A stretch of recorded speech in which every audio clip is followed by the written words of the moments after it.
Today we are going to talk about Nun's Priest's Tale from Chaucer's Canterbury Tales. Now, a bit about Geoffrey Chaucer. He was born in 1342 or 43 in London, in England, and he died on 25th October 1400. And he was the outstanding English poet before Shakespeare and the first finder of our language. His The Canterbury Tales ranks as one of the greatest poetic works in English. He also contributed importantly in the second half of the 14th century to the management of public affairs as courtier, diplomat, and civil servant. In that career, he was trusted and aided by three successive kings, Edward III, Richard II, and Henry IV. But it is his avocation, the writing of poetry, for which he is most remembered. His works include the Book of the Duchess, the Legend of Good Women, and the Parliament of Fowls, as well as Troilus and Cresside, that is set during the Trojan War. He translated the Consolation of Philosophy, and definitely the Canterbury Tales, the most ambitious collection of stories. Now, during Chaucer's time, there were a lot of dialects of English that were being used: the Southern, the Midland, the Northern or Northumbrian, and the Kentish.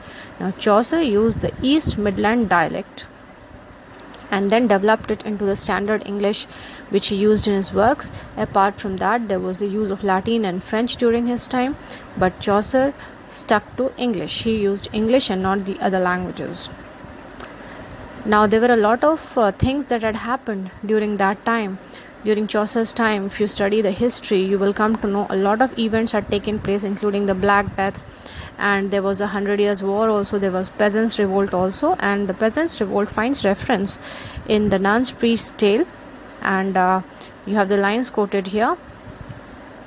Now, if we talk about the Canterbury Tales, it is basically a collection of stories written in Middle English between 1387 and 1400. It deals with the pilgrimage of a group of 31 people to the shrine of Thomas A. Becket in Canterbury, and these people together, along with the innkeeper, they decide, there was 30 and plus 1 the innkeeper, and they decide to go to the shrine, and they would say 2 stories on their way up to the shrine and 2 stories on their way back, and the best storyteller would be rewarded with free food and lodging.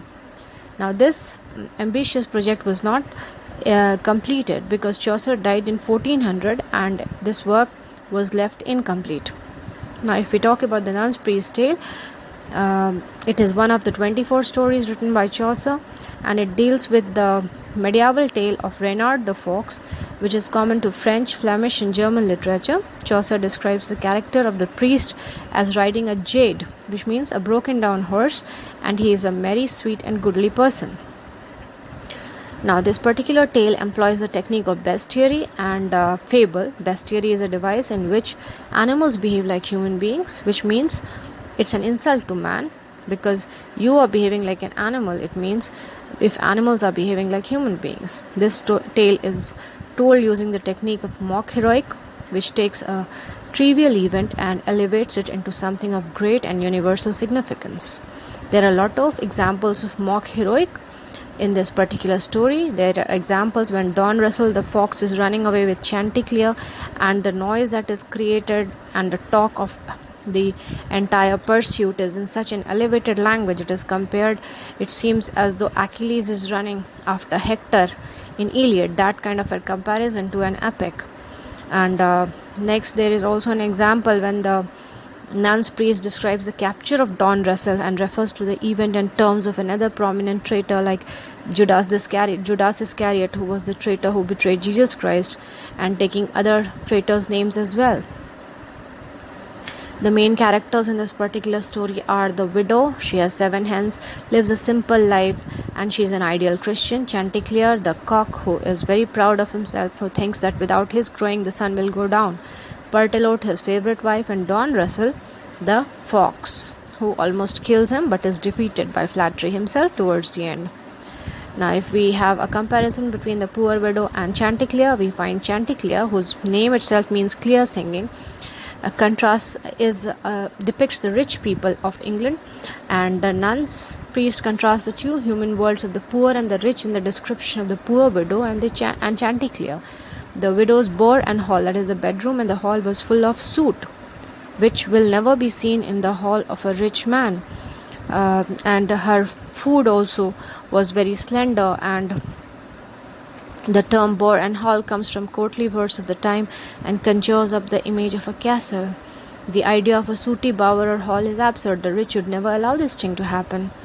A slender meal was what the lady used to eat, the widow used to eat, and she did not have any poignant sauce because she never had any gamey food, and no dainty morsel ever passed her throat. We find the use of throat instead of lips just to show that she never had any fancy food to eat.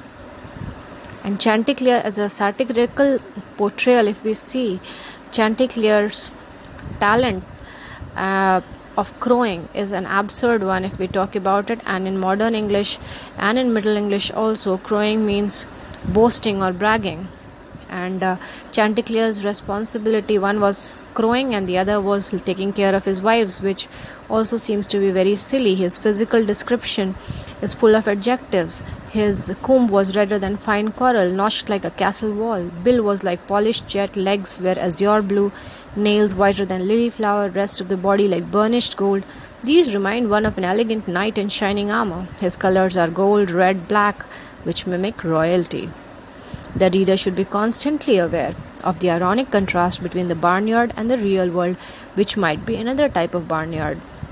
That is, the humanity and nobility of the animals is ironically juxtaposed against their barnyard life. This contrast is an oblique comment on human pretensions and aspirations in view of the background, made clear when Don Russell challenges Chanticleer to sing, and the flattery blinds Chanticleer to the treachery. Here the tale refers to human beings and the treachery found in the court through flattery. Chanticleer's escape is also affected by the use of flattery. He flatters Don Russell, and so Don Russell turns around to talk to the human beings who were pursuing after him, and in the moment Chanticleer flees. And Chanticleer has learned that flattery and pride go before a fall. Now, morals to be learnt include, there's a cock's moral, which Chanticleer has learnt, that one should not shut his eyes when he ought to be alert. When he should be looking around and you close your eyes, that means you are in for trouble. Then the fox's moral, that Don Russell learns, that one should not speak when he should hold his peace, the time when he should keep quiet, and you talk, then you get into trouble. Then there's a third one, which St. Paul from the Bible is quoted, where he teaches that he taketh the fruit and let the chaff be still, that you should take the fruits and not touch the chaff. Chaff is the unwanted elements. Then there's the next one, brawn versus brains. It is not always the physically strong person who wins, it is the mentally strong person who wins. So it's the fox versus the cock.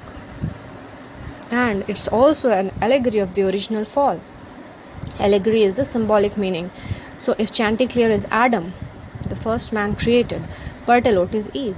Just like Eve contributed to the downfall of humanity by telling Adam to eat the fruit which God had forbidden them to, similarly, Berthelot convinced Chanticleer that he was not to worry about the dreams.